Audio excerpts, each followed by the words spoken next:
오늘은 로마서에 대해서 함께 살펴보도록 하겠습니다. 좀 강의 형태로, 강의안 다 받으셨습니까? 네, 강의 형태로 진행을 하도록 하겠습니다. 본래는 지난주에 했어야 되는데 지난주 중고등부 헌신 예배가 있는 관계로 오늘 하게 되었습니다. 시작하기 전에 큐티책 사신 분 한번 손 들어 보실까요? 큐티책. 예, 내리십시오. 안 사신 분 손 들어 보실래요? 예, 장로님, 예, 감사합니다. 사십시오. 제가 요즘 그런 생각들 참 많이 해요. 우리가 하나님의 말씀의 가치가 세상에서 제일 좀 업신여김을 당하는구나, 그런 생각을 합니다. 예수님을 믿지 않는 사람들이야 그렇게 하는 건 당연하죠. 그렇지만 우리 그리스도인들조차, 하나님의 자녀들조차 이 성경 하나님의 말씀을 참 그렇게 별로 존중하게 여기지 않는구나, 그런 생각들을 가끔씩 해보게 됩니다. 왜 이 말씀드리냐면, 큐티책 얼마죠? 4,000원이죠. 2달치잖아요, 그죠? 제가 들어오기 전에 한번 계산을 해봤어요. 4,000원 나누기 62 하니까 64점 얼마 나오더라고요. 하루에 65원 정도밖에 안 해요. 그게 아까우면 안 되잖아요. 성경에 보면 다윗이 자기 영혼을 향해서 내 영혼아 어찌하여 낭망하느냐, 뭐 이런 구절이 있잖아요. 이렇게 한번 그것을 패러디해서 한번 따라 한번 했으면 좋겠습니다. 내 영혼아, 큰 소리요. 내 영혼아 어찌하여 4,000원을 아까워하느냐. 그러면 안 되잖아요. 그래서 여러분들 큐티책 사셔서 한 달에 뭐 한두 번 해도 충분히 본전 뽑는 것입니다. 그죠? 오늘 우리가 살펴볼 이 로마서는 굉장히 중요한 책이죠. 그래서 많은 분들이 성경 중에 성경이다, 복음의 짐수다, 그런 표현들을 많이 합니다. 가장 완벽한 어떤 교리적인 체계를 가진 책이다, 뭐 그렇게도 얘기를 해요. 근데 저는 거기에는 동의하지 않습니다. 로마서는 굉장히 나중에도 살펴보겠지만 구조도 좋고 참 완벽한 그런 내용들을 가지고 있지만, 그렇다고 성경에는 모든 내용을 다루진 않아요. 대표적으로 종말론에 대한 이야기는 나오지 않습니다. 성경에서 종말론이 얼마나 중요합니까? 우리 주님 다시 오시는 그 재림이 얼마나 중요해요. 로마서에서 그런 내용들은 찾아보기 어렵습니다. 그렇지만 어쨌건 많은 믿음의 선배들이 이 로마서를 통해서 회심을 경험했죠. 대표적인 사람이 성 어거스틴입니다. 성 어거스틴은 참 방탕한 생활을 많이 했죠. 인생의 밑바닥, 정말 어떻게 저렇게 허랑방탕하게 살 수 있나, 그렇게 생각할 정도로 참 방탕한 삶을 살았습니다. 그런데 어느 날 나무 아래서 쉬고 있는데 집어서 읽어라, 집어서 읽어라, 이런 노래소리가 들려오는 거예요. 노래소리인지 하나님의 음성인지 집어서 읽으라는 그 소리에 끌려가지고 성경책을 탁 폈어요. 근데 로마서 13장 13절 14절이었습니다. 한번 찾아보시겠습니까? 로마서 13장 13절 14절. 로마서 13장 13절 14절. 같이 한번 읽어볼까요? 시작. 낮에와 같이 단정히 행하고 방탕하거나 술 취하지 말며 음란하거나 호색하지 말며 다투거나 시기하지 말고 오직 주 예수 그리스도를 옷 입고 정욕을 위하여 육신의 일을 도모하지 말라. 어거스틴의 삶을 그냥 함축해 놓은 말씀이잖아요. 정말 허랑방탕하게 여자들 좋아하고 음주 가무 좋아하고 그렇게 살았거든요. 이 말씀 딱 읽고는 정말 강력한 회심을 경험하게 되었습니다. 그래서 초대교회에 정말 정말 잊혀지지 않은 교부로 그렇게 쓰임을 받았죠. 또 한 사람, 마틴 루터 유명하죠. 마틴 루터 평생을 캐톨릭의 사제로 정말 열심히 율법을 지키고 로마 가톨릭의 여러 행위를 강조하는 그런 내용을 따라서 엄격하게 살았지만 그의 영혼에 자유함이 없었습니다. 그도 그럴 것이, 우리가 아무리 열심히 산다고 한들 완벽하신 하나님의 그 기준 앞에 어떻게 설 수가 있겠습니까? 그러다가 이 로마서 1장 오늘 읽었던 16절, 17절 말씀을 읽다가 강력한 하나님의 은혜를 경험하죠. 그렇구나. 구원은 내가 나의 어떠함이 아니라, 나의 행위가 아니라 오직 믿음으로 하나님의 은혜로 구원을 받는구나. 이 사실을 깨닫고 종교개혁에 놀란 신호탄을 쏘아 올렸지 않습니까? 로마서를 묵상하면서 우리에게도 이런 은혜가 있기를 간절히 축복합니다. 자, 우리 먼저 살펴볼 것은 로마서를 누가 적었는가라는 것입니다. 로마서는 누가 적었죠? 사도 바울이 기록을 했습니다. 그렇지만 사도 바울이 직접 쓴 것은 아닌 것 같고 서기였던 더디오라는 사람이 대피를 합니다. 대피를 했고 로마서 끝부분에 보시면 더디오의 인사도 나옵니다. 16장 22절인데 앞에 PPT도 있습니다. 같이 한번 읽어보겠습니다. 시작. 이 편지를 기록하는 나 더디오도 주 안에서 너희에게 문안하노라. 아멘. 어떤 분들은 성경의 저자를 이렇게 찾고 이렇게 하다 보면 조금 힘들어하시는 분들이 계세요. 성경의 저자는 하나님 아니십니까? 그렇게 이야기하죠. 맞습니다. 성경의 원저자는 하나님이시죠. 그렇지만 하나님은 늘 우리 같은 인간들, 하나님의 사람들을 들어서 사용하신다는 것을 알 수가 있습니다. 이것이 얼마나 큰 은혜인지 몰라요. 요즘 주일날 엘리야를 우리가 살펴보고 있는데 제가 설교 때도 말씀드렸던 것처럼 엘리야는 참 평범한 사람이었죠. 디셉 사람, 디셉이 어딘지도 모르고 부모가 누군지도 모르고 정말 내세울 것 하나도 없는 그런 사람이었죠. 그렇지만 하나님에 대하는 항상 하나님의 사람입니다. 그래서 저와 여러분들이 너무너무 중요해요. 너무너무 중요해요. 저는 목회를 하면서 참 많은 분들을 만나는 직업의 특성상 만나게 되죠. 많은 분들을 만나서 대화하고 또 이야기도 듣고 또 기도도 해드리고 그렇게 하면서 제가 나름대로 내린 결론은 뭔가 하면 하나님께서 참 다양한 방법으로 하나님의 사람들을 부르시는구나 라는 것을 알 수 있습니다. 정말 하나님께서 다양하게 부르세요. 아마 이 자리에 앉아 계신 분들도 정말 하나님의 다양한 방법으로 여기까지 오지 않았을까 그런 생각을 합니다. 그런데 하나님께서 정말 다양한 방법으로 하나님의 사람들을 부르시는데 그 하나님의 방법이 뭐냐면 하나님의 사람들을 통해서요. 여러분들도 가만히 생각을 해보면 교회에 와서 신앙생활을 하게 되고 또 교회에 정착을 하게 되고 이런 과정들을 쭉 한번 돌이켜보면 하나님의 사람들이 있었다는 것을 알게 됩니다. 알게 돼요. 그래서 여러분 한 사람 한 사람이 하나님 나라를 위해서 얼마나 귀중한지 몰라요. 그래서 오늘 이 로마서도 사도 바울이 하나님의 은혜로 기록을 하게 되었다는 것을 알 수가 있습니다. 두 번째는 수신자입니다. 이 로마서를 가장 먼저 읽게 된 1차 독자들은 누구일까? 수신자는 우리가 잘 알고 있는 대로 로마 교회입니다. 근데 여기가 조금 중요해요. 나중에 다룰 강의와도 조금 연결이 되는데요. 로마 교회가 어떻게 세워지게 됐을까? 이것을 조금 생각을 해야 됩니다. 로마 교회는 사도 바울이 세운 교회가 아닙니다. 사도 바울이 개척한 교회가 아니에요. 이미 로마서를 적기 최소한 10년 전에 로마 교회가 이미 서 있었습니다. 이미 서 있었어요. 그럼 누가 이 로마 교회를 세웠을까? 확실하진 않지만 두 가지 가능성이 있습니다. 첫 번째는 여러분 사도행전 2장에 보시면 오순절날 많은 유대인들이 이제 예루살렘으로 다 모이죠. 명절을 맞이해서 예루살렘으로 다 모입니다. 여러분 그 디아스포라 유대인이다 그런 말 한번 들어보셨죠? 그 유대 지역에 살지 않고 그 외의 지역에 흩어져 있는 유대인들, 그들을 디아스포라 유대인이다 그렇게 말합니다. 그 유대인들이 이제 흩어져 있다가 명절이 되면 이제 다 고향으로 예루살렘으로 다 모이거든요. 그때 사도행전 2장에 어떤 일이 있었냐면 베드로 사도가 하나님의 은혜로 강력하게 설교를 한 번 했더니 3,000명, 5,000명씩 많은 사람들이 교회로 들어옵니다. 폭발적인 예루살렘 교회의 부흥이 일어나게 된 거예요.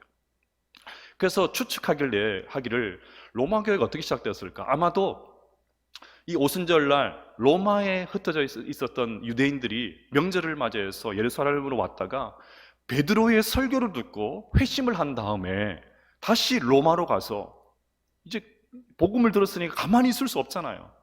교회를 시작하지 않았을까? 그렇게 추측을 합니다. 아마 그것이 맞을 것 같아요. 자, 사도행전 2장 10절 말씀을 같이 한번 읽어보겠습니다. 시작.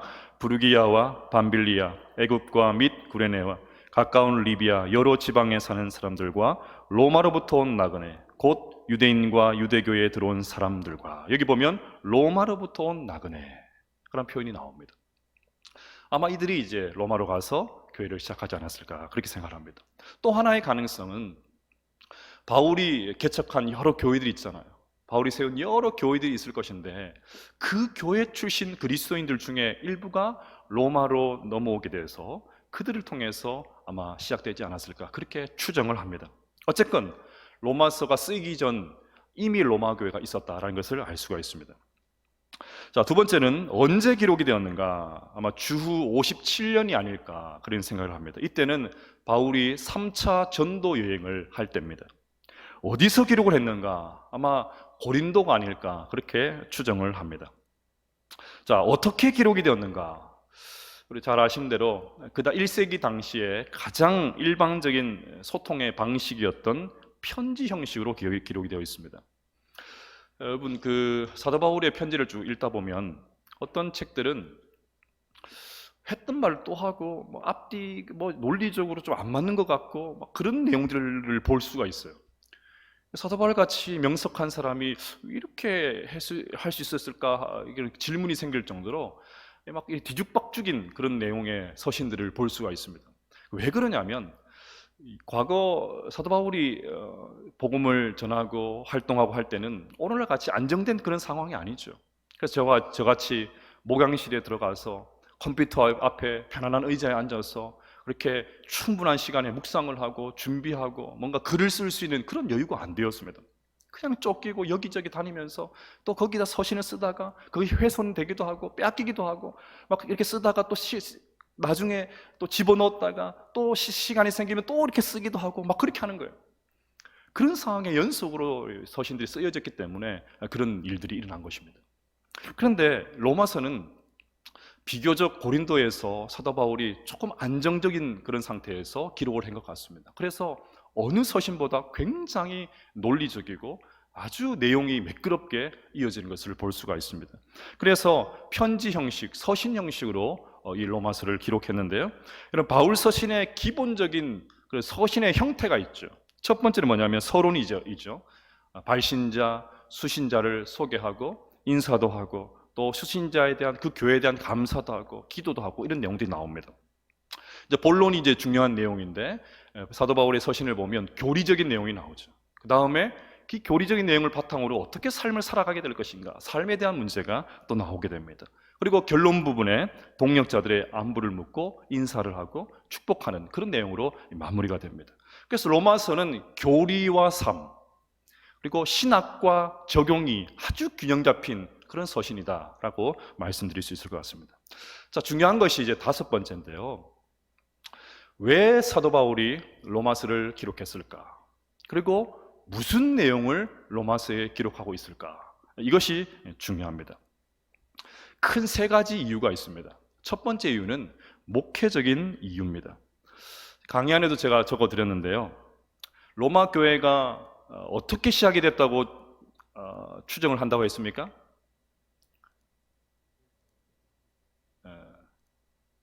객관식으로 드리면 유대인 그리스도인들에게 시작되었습니까? 이방인 그리스도인들에게 시작되었습니까? 유대인 그리스도인들에게 시작되었죠. 로마에 있던 유대인들이 명절을 맞아 예루살렘에 갔다가 베드로의 설교를 듣고 돌아와가지고 로마 교회를 개척한 거예요. 시작을 한 거예요. 그러니까 유대인 그리스도인들에 의해서 교회가 시작이 되었습니다. 그런데 교회가 조금 이제 시간이 지나고 하면서 전도도 하고 뭐 그렇게 했겠죠. 그러니까 유대인들 중에 회심해서 교회에 들어온 사람들도 있었을 것이고 또 많은 경우 로마라는 지역에 있으니까 로마 사람들, 이방인들, 그렇죠? 유대인들 입장에서 보면 이방인들, 그리고 다른 의미로 로마 사람들, 그 사람들이 또 교회 안에 들어오게 된 거예요. 자, 그러면 교회 안에 유대인 그리스도인들도 있고 또 누가 있습니까? 이방인, 로마 그리스도인들이 있는 거예요. 이게 혼합된 상태로 있었습니다. 그래서 교회가 운영이 된 거예요. 그런데 AD 49년에 클라우디우스라는 황제가 유대인을 로마에서 다 추방해 버립니다. 이것도 여러 가지 그냥 그 가설이 있어요. 왜 추방을 했을까? 여러 가지 이유가 있는데 그건 좀 복잡한 거니까 그걸 좀 제껴놓고, 어쨌건 AD 49년에 황제가 유대인을 로마에서 다 추방해 버려요. 유대인 중에 어떤 사람이 선동을 했을 수도 있고, 또 그리스도인들이 오해를 받아서 로마 사회 안에서 굉장히 사회를 어지럽히는 사람들로 그렇게 오해를 받아서 추방했을 수도 있고, 두 가지 가능성이 다 있습니다. 어쨌건 다 추방당해서 쫓겨났어요. 그러니까 로마 교회는 누구만 남습니까? 따라오고 계시죠? 누가 남습니까? 이방인 그리스도인들이 남는 거예요. 유대인들이 다 쫓겨갔으니까 이제 이방인 그리스도인들만 교회에 남았어요. 그리고 5년 뒤에 이 황제가 죽습니다. 이 황제가 죽어요. 죽으니까 어떤 일이 벌어집니까? 쫓겨났던 유대인 그리스도인들이 다시 로마로 돌아왔어요. 다시 로마로 돌아와서 어디로 갔겠습니까? 교회로 갔겠죠. 로마 교회로 갔어요. 처음에는 유대인 그리스도인들이 교회를 시작을 했어요. 그런데 나중에 이방인 그리스도인들이 교회로 들어왔어요. 그래서 교회를 착 세우다가 로마인 그리스도인들이 쫓겨났어요. 이제 남아있는 이방인 그리스도인들이 남아가지고 이 힘든 이 상황을 우리가 잘 이겨내보자 기도하고 열심히 예배드리면서 교회를 5년 동안 잘 지켜나갔어요. 그런데 이제 유대인 그리스도인이 돌아와 보니까 어떻게 되어 있습니까? 자기들이 없는 사이에 이방인 그리스도인들이 전부 다 장로님 되고 안수집사님 되고 권사님 되고 재정부에 들어가고 온갖 교회 권력들을 다 차지하고 있는 거예요. 말에 어폐가 좀 있지만 교회 한자리들 다 하고 있는 거예요. 그래가지고 유대인 그리스도인이 들어와가지고 보니까 어떤 마음이 드시겠습니까?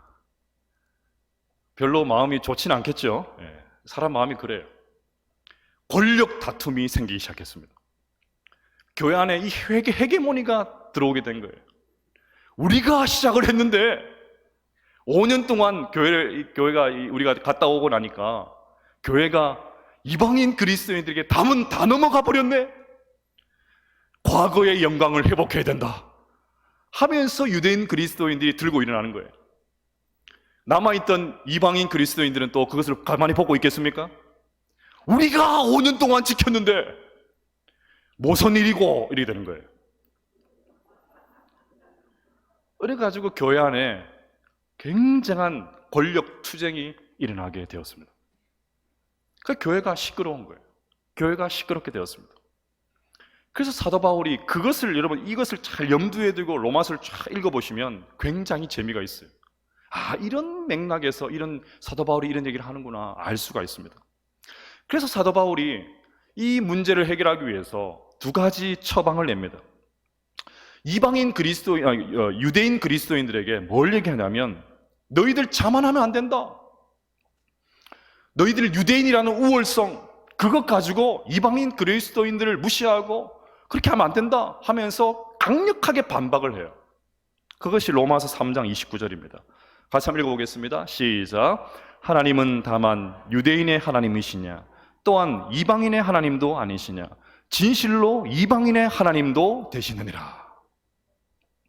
하나님은 유대인의 하나님만이 아니라 이방인의 하나님이시다. 너희들이 잠시 5년 동안 갔다 와가지고 교회가 다 이방인 그리스도에게 넘어갔다고 해가지고 너희 그들 마음이 힘들어하고 있는데 그러면 안 된다. 그 얘기를 해요. 더 나가서 또 하나, 또 이방인 그리스도인에게도 사도 바울이 이야기를 합니다. 뭐냐면 이방인 그리스도인들에게 유대인들의 그 특수성을 좀 이해를 해다오. 너희들도 유대인이라고 하면 이런 마음 들지 않겠냐. 그들의 특수성도 너희들이 좀 이해를 해줘야 된다 하면서 유대인들을 옹호해요. 로마서 11장 17절입니다. 읽어보겠습니다. 시작. 또한 가지 얼마가 꺾였는데 돌감람나무인 내가 그들 중에 접붙임이 되어 참 감람나무인 뿌리의 진액을 함께 받는 자가 되었은즉. 여기서 참 감람나무는 누구일까요? 유대인들이죠. 성골이에요. 진골이에요. 참, 그죠? 돌감람나무는 누구일까요? 이방인이죠. 이방인. 그래서 이방인 그리스도인 향해서 유대인들이 원래 참 감람나무였다. 그런데 뿌리가 조금 꺾여가지고 하나님께서 너희들에게도 은혜를 베풀어 주셔서 이방인들이 감히 하나님의 자녀가 되어서 이 나무의 접붙임을 받게 되었으니까 유대인들의 그 상황들도 너희들이 좀 이해를 해줘야 된다 라고 하면서 그리스도 안에 있는 이 복음 안에는 유대인들과 이방인들의 차이가 없는 하나님의 놀라운 공동체로 세워져 나가야 된다라는 것을 이야기하는 거예요. 여러분, 이것이 왜 중요하겠습니까? 두 번째 이유와도 연결이 돼요. 사도 바울이 선교를 하는데 교회의 도움이 없으면 선교를 할 수 없잖아요. 로마 교회의 도움을 받으려고 하는 거예요. 그런데 로마 교회가 두 파로 탁 나뉘어져 가지고 맨날 싸우고 있는 거예요. 전도가 되겠습니까? 선교가 되겠습니까? 아무것도 안 되는 거예요. 아무것도 안 되는 거예요. 그래서 여러분, 이 로마서가 오늘 우리에게도 주는 강력한 교훈이 있습니다. 따라서 해볼까요? 싸우지만 않아도, 큰 소리 해봅시다. 싸우지만 않아도 교회는 부흥된다. 아멘. 교회는 싸우지만 않아도 부흥이 되는 거예요. 우리 모두가 교회의 부르심을 받아서 다 이렇게 사는데, 신앙생활 하는데 처음에는 하나님의 은혜도 알고 하나님께서 말씀해 주신 사명도 알고 깨닫고 해서 하나님의 나라를 위해서, 주의 복음을 위해서 교회를 섬겨야지, 신앙생활 해야 되지, 그런 마음으로 시작을 해요. 그런데 시간이 점점 지나다 보니까 사람들이 모이고 이해관계가 얽히고 이렇게 하다 보면 로마 교회 같이 권력 투쟁이 얼마든지 일어날 수 있습니다. 헤게모니가 일어날 수 있는 거예요. 누가 먼저냐, 누가 나중이냐, 맨날 그런 거 가지고 싸우죠. 그러니까 원래 하나님께서 우리를 부르신 그 목적에서 이탈된 그런 교회 생활을 얼마든지 할 수 있습니다. 그래서 교회에 모여서 주님의 이름으로 모여서 하나님을 예배한다 하고 하나님의 사역을 위해서 내 자신을 드린다고 하고 막 그렇게 하는데 정작 뚜껑을 열어보면 전부 다 자기 생각밖에 없어요. 그러면 교회는 부흥할 수가 없습니다. 그리고 주님의 이 선교 사역은 중단될 수밖에 없어요. 교회가 제대로 안 서는데 어떻게 선교가 될 수 있습니까? 불가능하죠. 한 20여 년 전에 제가 전도사로 섬겼던 그 교회에 속한 노예는 지금도 우리 교단에서 굉장히 굵직굵직한 교회들, 큰 교회들이 많은 노예예요. 그 노예에 어떤 한 교회가 있었는데 그 교회는 20년 전만 해도 우리 교단에서 상당히 주목받던 그런 교회였습니다. 교회가 잘 성장하던 그런 교회였어요. 제가 그 교회를 왜 잘 아냐면 저희 동기 목사님이 그 교회에서 사역을 했거든요. 제가 잘 알고 있어요. 근데 그 교회가 어떤 문제인지 문제가 한번 탁 생겼습니다. 그러니까 저는 그 교회의 모습을 보면 모르겠어요. 제가 그 안에 있었던 사람이 아니기 때문에 왜 그런 일이 있었고 무슨 원인이 뭐고 정확하게 알지는 못하지만 전해드린 것이 있었기 때문에 제 나름대로 옆에서 이렇게 지켜보는데 참 안타까웠어요. 교회가 한번 어려움을 당하니까 야, 어떻게 저렇게까지 될 수 있나 그런 생각이 들 정도로 교회가 완전히 풍지박산이 일어나는 거예요. 그래서 주일 아침이 되면 교회가 딱 한 문제가 생기면 그런 거 있죠. 본당 사수파. 어쨌거나 본당에서 예배를 드려야 된다는 거예요. 본당 사수파. 그럼 조금 힘이 딸리는 분들은 이제 교육관에서 예배를 드리는 거죠. 그러니까 이 다툼이 굉장합니다. 그러니까 주일 아침이 되면 경찰이 출동하는 거예요. 주일 아침이 되면 조폭들이 출동하는 거예요. 그러니까 주변에 있는 그 교회의 주변의 이웃들이 얼마나 많겠습니까? 그 사람들이 지나가면서 혀를 차면서 하는 얘기가 뭐냐면 교회가 왜 저러냐, 교회가 왜 저러냐. 도대체 교회가 뭐 하는 곳이냐. 주일마다 경찰이 출동해가지고 사람들 몸싸움을 하고 그걸 뜯어 말리고 조폭들이 등장해가지고 사람들 밀치고 교회가 뭐 하는 거냐, 뭐 하는 거냐. 지금 그 교회가 어떻게 된 줄 아십니까? 명맥만 유지하고 있습니다. 완전히 교회가 다 무너졌어요.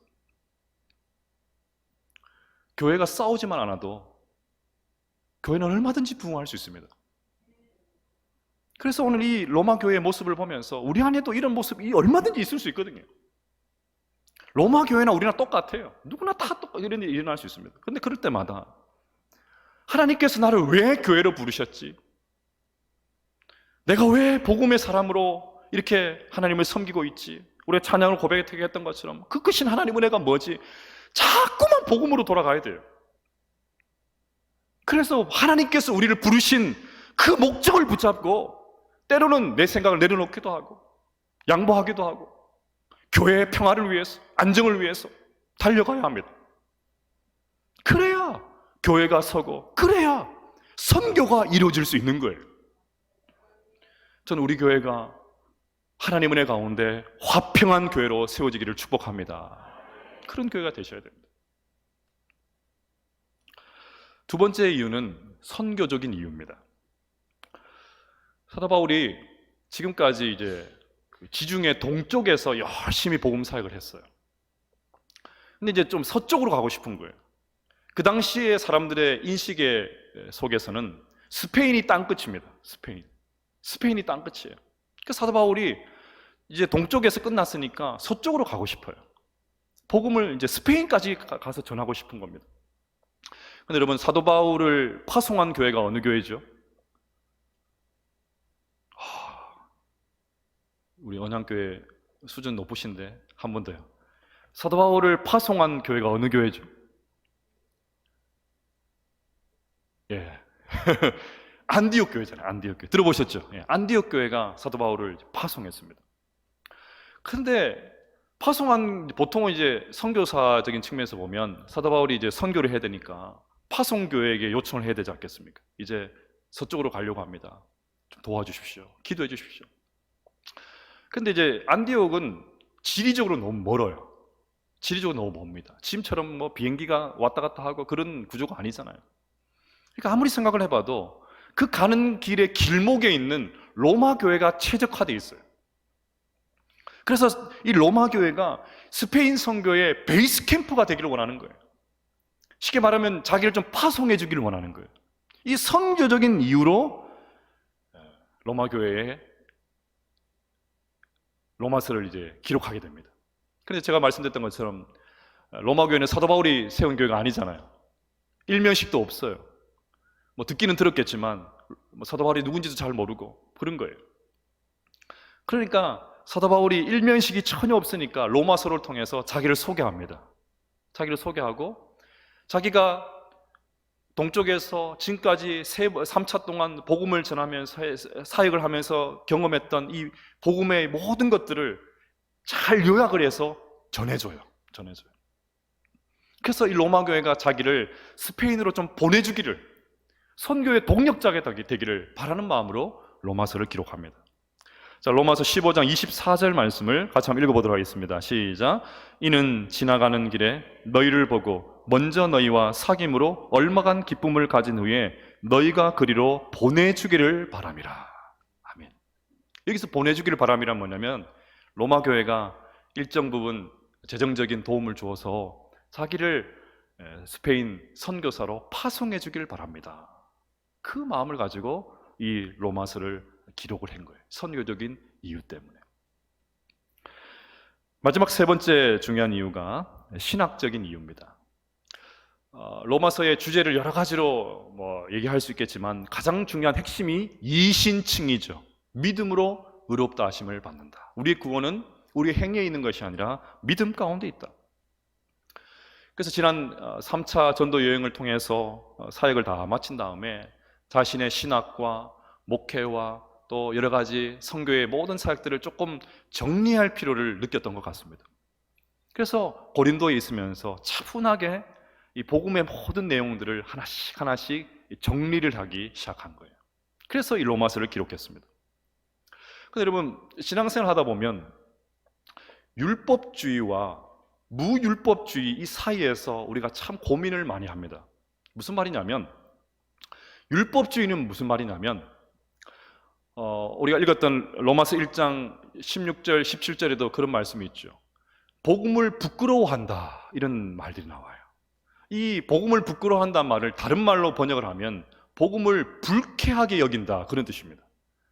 사람들이 왜 복음을 불쾌하게 여길까요? 여러 가지 이유가 있겠지만 율법주의 측면에서 보면 우리 인간의 본성과 이 복음은 잘 맞지가 않아요. 보통 우리는 구원을 받는다, 좋은 곳에 가야 된다라고 하면 내가 뭔가를 열심히 해야 된다 생각해요. 그렇지 않습니까? 우리 기독교를 제외한 모든 종교의 다른 종교에서는 끊임없이 우리 인간이 신을 위해서 뭔가를 해야 된다. 그래야 좋은 곳에 간다. 그렇게 가르쳐요. 근데 복음은 우리의 어떠함이 아니라 하나님의 은혜로 오직 믿음으로 구원을 받는다. 이렇게 이야기를 하니까 복음이 불쾌한 거예요.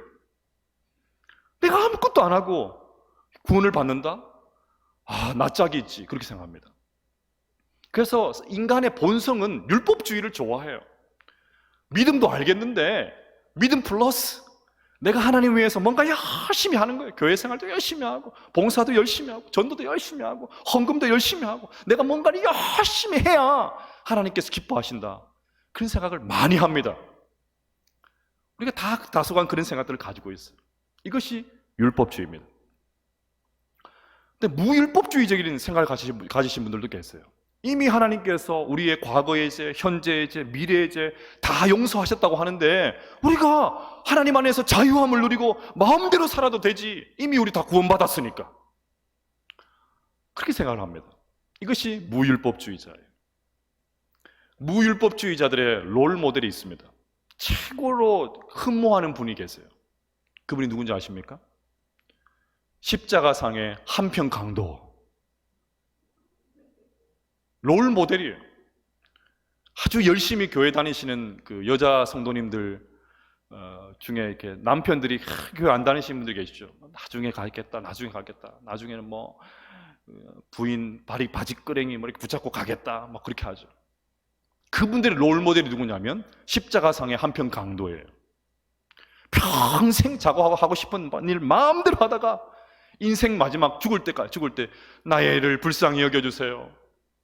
하나님께서 오늘 네가 나와 함께 낙원에 있으리라. 얼마나 은혜가 됩니까? 마음대로 살다가 마지막에 다 구원만 받으면 되지. 그래서 천국 가면 됐지 뭐. 물론 하나님께서 그렇게 부르시는 분들도 계세요.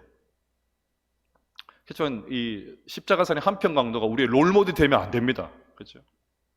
그래서 우리가 신앙생활을 하다 보면 이 율법주의와 무율법주의 사이에서 아슬아슬하게 우리가 신앙의 줄타기를 해요. 그래서 어떤 분들은 내가 율법주의적인 성향을 가진 사람이다. 그런 성향으로 내가 신앙생활을 하고 있다라고 느끼시는 분들은 복음의 메시지를 막 끊임없이 들어야 돼요. 나의 어떠함이 아니라 내가 구원받는 것은 하나님의 은혜로 이루어진 것이다. 끊임없이 복음의 메시지가 들려줘야 돼요. 그래야 은혜로 율법을 행해요. 그렇지 않으면 율법이 하나님의 교회를 섬기고 봉사하고 섬기고 하는 것이 막 무거운 짐이 되는 거예요. 기쁨이 하나도 없어요. 이런 분들은 얼굴에 늘 근심이에요. 찬양을 불러도 얼마나 근엄하게 찬양하는지 몰라요. 피 찔러도 막 피도 한 방울 안 나올 것 같아요. 얼마나 근엄한지 몰라요. 근데 어떤 분들은 무율법주의적인 성향으로 신앙생활 하시는 분이 계세요. 뭐 어떻게 살아도 하나님 다 나 용서하시는데 뭐. 그런 분들은 구약의 말씀을 막 매일같이 들어야 돼요. 십계명 이런 거 막 매일같이 들어야 돼요. 무섭게 심판하시고 진노하시고 이런 하나님의 메시지를 들으셔야 돼요. 왜요? 우리의 구원이라는 것은 이것을 다 포함하는 것이기 때문입니다. 다 포함하시는 거 하는 것이기 때문입니다. 이 세 가지 이유로 사도 바울이 이 로마서를 기록을 했습니다. 그래서 마지막으로 오늘 제가 좀 짧게 하려고 했는데 길게 됐는데요. 로마서가 주는 도전이 있습니다. 같이 한번 읽어볼까요? 시작. 우리의 모든 재료를 우리의 모든 것을 선용하시는 하나님. 읽어보겠습니다. 시작. 우리의 모든 것을 선용하시는 하나님. 이게 많이 무슨 말인가 하면 로마서를 보면 최소 구약 성경의 16가지 구약 성경 가운데 65개 구절을 사도 바울이 가지고 옵니다. 특별히 이사야가 18번, 시편이 13번 나와요. 이걸 보면 사도 바울이 진짜 예수님 만나기 전에 바리새인 중에 바리새인이었고 유대인 중에 유대인이었고 정말 구약 성경을 사랑한 그 사람의 면모가 나옵니다. 그래서 로마서 읽어보면 구약 성경에 65번이나 인용을 해요. 그런데 이 하나님의 말씀을 알긴 알았지만 제대로 알지를 못하니까 사도 바울이 어떤 삶을 살았습니까? 복음을 대적하고 교회를 대적하고 성도들을 핍박하고 잡아 죽이고 막 그런 일로 쓰임받았잖아요. 저는 늘 제 나름대로 추측하기에 스데반이 누구의 돌에 맞아 죽었을까? 성경에는 안 나와요. 그러니까 제 생각에 분명 틀림없이 사도 바울이 던진 돌에 맞아 죽었을 것이다, 그렇게 생각합니다. 사도행전 읽어보시면 스데반이 돌에 맞아 죽을 현장에 사도 바울이 있었어요. 그런 사람이었습니다. 아무리 구약 성경을 많이 알고 있어도 하나님을 제대로 알지를 못하니까 그런 일, 엉뚱한 일을 하고 있는 거예요. 그래서 로마서에 보시면 자기 동족인 유대인들을 안타깝게 여기는 말씀들이 나와요. 자기가 그런 삶을 살았으니까 그 안타깝게 여기는 말씀이 나옵니다. 로마서 10장 2절과 3절 읽어볼까요? 시작. 내가 증언하노니 그들이 하나님께 열심히 있으나 올바른 지식을 따른 것이 아니니라. 하나님의 의를 모르고 자기 의를 세우려고 힘써 하나님의 의에 복종하지 아니하였느니라. 말씀을 많이 알긴 아는데 열심도 많이 가지고 있었는데 올바른 지식을 따른 것이 아니다. 하나님 말씀 제대로 알지 못했다. 그래서 하나님께서 이렇게 말씀하시는데도 순종하지 않은 삶을 살고 있는 유대인들, 자기 동족을 향해서 너무너무 안타까워 여깁니다. 그랬던 사도 바울이 회심을 딱 하고 나니까 하나님께서 어떻게 해서 사용하십니까?